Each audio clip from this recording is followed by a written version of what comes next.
You've done a number of things in this industry. A few things quite recently. Can you tell us what's your favorite been so far?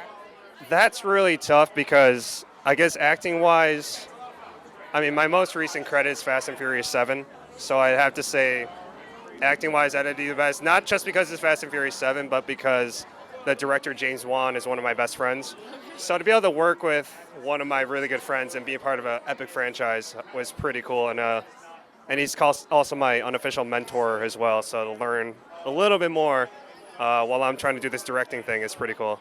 And Fast and the Furious 7, it had obviously some bumps in the road as it was being made.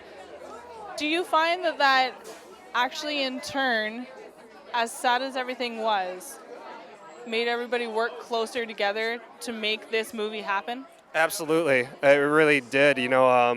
Unfortunately, an unfortunate situation like that will bring out the best in people because they realize it's not about ourselves anymore. They realize there's such a bigger picture at hand. So, absolutely, it made everybody really come together. It really was like a family on that set. It was very, very cool.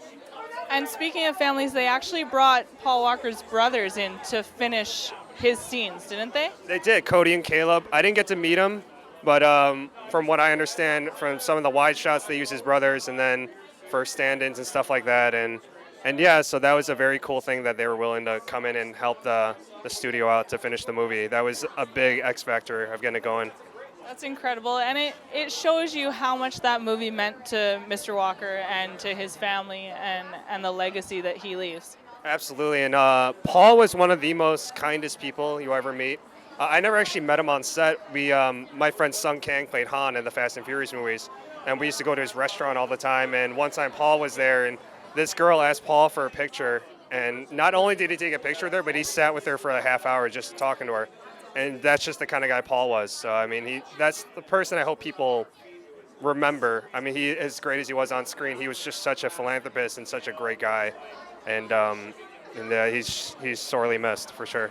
Absolutely. And I, for one, can't wait to see Fast and the Furious 7 to see how it did all come together in the end. And I'm sure he'd be very happy with it. Oh yeah, absolutely. And I'm very biased in saying this, but James Wan did do an amazing job with this, and he really kept this thing going. He brought him to the finish line. It's going to be pretty epic. Awesome. I can't wait. Thank you so much for your time. I really appreciate it. Thank you very much. Have a good night. Enjoy the movie. Thank you. All right.